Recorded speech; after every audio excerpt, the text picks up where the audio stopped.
l'objectif du tutoriel d'aujourd'hui, ça va être de vous montrer comment faire une boucle dans After Effects, une animation avec des images qui se répètent. Ça pourrait être un personnage, ça pourrait être une texture, ça pourrait être bien d'autres choses. Le chemin pour arriver à faire une animation en boucle dans After Effects n'est pas super évident. Si vous en connaissez une meilleure technique, écrivez-le dans les commentaires. Mais pour moi, c'est celle-ci que j'utilise, donc je vais vous montrer ça. Ça, c'est mon exemple de petit chien là, dessiné à la main qui se promène. C'est une animation style un peu croquis avec plusieurs différents personnages. Vous pouvez faire évidemment quelque chose dans un autre style totalement. Puis l'important, c'est juste de retenir la technique. Je vais faire fichier importer, puis je vais aller chercher des fichiers. Ce que j'ai préparé dans PSD, c'est une séquence avec un chien qui jappe. Je vais aller importer ces 4 éléments-là. Je vais les ouvrir ici dans mon projet, puis je vais les glisser sur l'icône de composition pour créer une composition à partir de ces médias-là. Donc, c'est une façon rapide de se créer une composition. Ici, est-ce que je veux créer une composition unique? La plupart du temps, oui, je vais mettre tous ces éléments-là dans une seule composition. Ensuite de ça, je vais utiliser les dimensions ici de mon fichier PSD. J'ai juste le choix entre mes différents médias, fait que je vais prendre le premier, ça va. La durée de chacune des images, ça peut varier. Là, en ce moment, je suis à 10 images. Ça pourrait être 3 images si vous voulez que ça soit plus rapide. Il s'agit juste de changer la valeur ici. Je vais mettre 0,3 par exemple. Ajouter à la file d'attente de rendu, je n'ai pas terminé mon montage. C'est juste ma première étape. Pas besoin de faire le rendu tout de suite. Calque de séquence, ça, je vais le cocher la plupart du temps, puisque je veux avoir mes images une à la suite de l'autre. Recouvrement, ça voudrait dire que j'aurai des transitions ou des chevauchements entre les différentes images. Mais là, c'est image par image, fait que je n'en voudrais pas de recouvrement. Je vais faire OK, puis vous allez voir ce que je veux dire.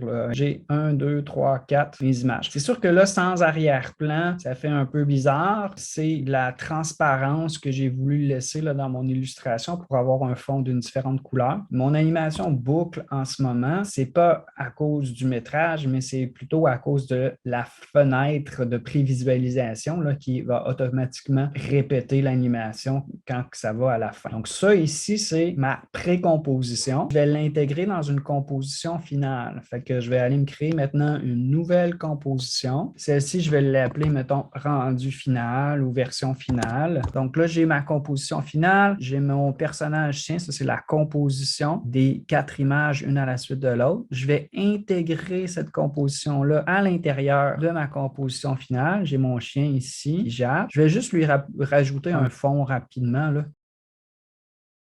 Le problème, évidemment, c'est que si vous regardez ma fenêtre de montage, c'est très, très court par rapport à la durée que j'ai besoin pour mon animation. Donc, c'est ça que je veux boucler pour arriver à ça. Je vais cliquer ici sur mon calque où est le chien. Je vais aller dans Calque, je vais aller chercher Temps, puis je vais dire d'activer le remappage temporel. Le remappage temporel, ça me permet de faire des ralentissements, accélérer, etc.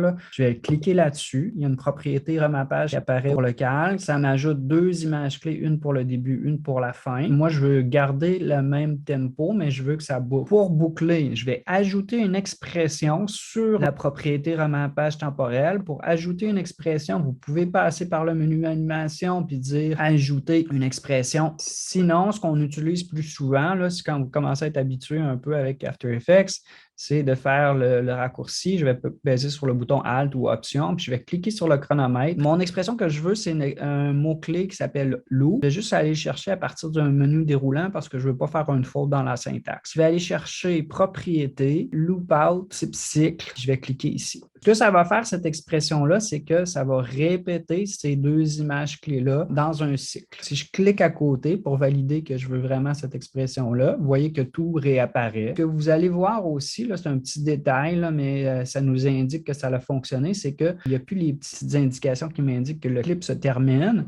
Puis quand je flotte à l'extrémité de ce calque-là, je vais pouvoir cliquer, puis tirer, puis l'envoyer jusqu'à la fin de ma composition, aussi long que je veux. Puis ça va juste boucler mon animation comme ça.